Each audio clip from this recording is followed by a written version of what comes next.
Short girls ആണോ എങ്കിൽ നിങ്ങളെ ടോളായിട്ട് തോന്നിപ്പിക്കാൻ പറ്റിയ കുറച്ച് സ്റ്റൈലിംഗ് ടിപ്സ് പറഞ്ഞുതരാം. ഫസ്റ്റ് തന്നെ ജീൻസ് ചൂസ് ചെയ്യുമ്പോൾ നമ്മൾ സ്കിന്നി ഫിറ്റ് ആയിട്ടുള്ളതും ലോ വേസ്റ്റ് ആയിട്ടുള്ള ജീൻസുകൾ ചൂസ് ചെയ്യരുത്. അതിന് പകരമായിട്ട് ഹൈ വേസ്റ്റ് ആയിട്ട് വരുന്ന പിന്നെ ജീൻസിന്റെ താഴെ കുറച്ച് ഫ്ലെയർഡ് ആയിട്ടുള്ള ജീൻസുകൾ വേണം സെലക്ട് ചെയ്യാനായിട്ട്. നെക്സ്റ്റ് മോണോക്രോമാറ്റിക് ലുക്ക്, അതായത് നമ്മൾ ഫുൾ ഒരേ കളർ. ഇപ്പോൾ ടോപ്പ് ബ്ലാക്ക് കളർ ആണെങ്കിൽ പാൻറ്റും ബ്ലാക്ക് കളർ, സാരി ആണെങ്കിലും ബ്ലൗസും സാരിയും എല്ലാം സെയിം കളർ. അങ്ങനെ ഫുൾ സെയിം കളറിലുള്ള ഡ്രസ്സ് ഇടുമ്പോൾ നമ്മൾ കുറച്ചുകൂടെ ഒന്ന് ഹൈറ്റ് ആയിട്ട് തോന്നിപ്പിക്കുന്ന ഒരു ഇല്യൂഷൻ അവിടെ നമുക്ക് ക്രിയേറ്റ് ചെയ്യാനായിട്ട് വെക്കും. പിന്നെ ഡ്രസ്സസ് ചൂസ് ചെയ്യുമ്പോൾ ഭയങ്കര ഓവർ ലൂസ്ഡ് ആയിട്ടുള്ള ഡ്രസ്സസ് ചൂസ് ചെയ്യരുത്. അത് നമ്മൾ പിന്നെ കുറച്ചുകൂടെ ഷോർട്ടും ചബ്ബിയായിട്ട് തോന്നിക്കത്തേ ഉള്ളൂ. അതിന് പകരമായിട്ട് വെൽ ഫിറ്റഡ് ആയിട്ടുള്ള ഡ്രസ്സുകൾ മാക്സിമം ചൂസ് ചെയ്യുക. ഡ്രസ്സിൻ്റെ പാറ്റേൺ ആണെങ്കിലും ഭയങ്കര വലിയ പാറ്റേൺസ് ഒന്നും ചൂസ് ചെയ്യാതെ മിനിമൽ ആയിട്ടുള്ള സ്മാൾ പാറ്റേൺസ് ഒക്കെ ചൂസ് ചെയ്യുക.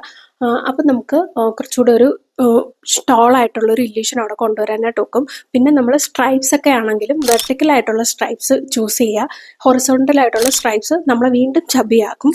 അപ്പം ഇത്രയൊക്കെ നിങ്ങൾ ശ്രദ്ധിച്ചാൽ മതി. നമ്മൾ ആയിട്ടുള്ളൊരു ഇല്യൂഷൻ നമുക്കവിടെ കൊണ്ടുവരാനായിട്ട് നോക്കും. ഇനി ഇതൊന്നും ഒരു പ്രശ്നമല്ല, ഏത് ഡ്രസ്സും ഇടാൻ കോൺഫിഡൻ്റ് ആണെങ്കിൽ സൂപ്പർ.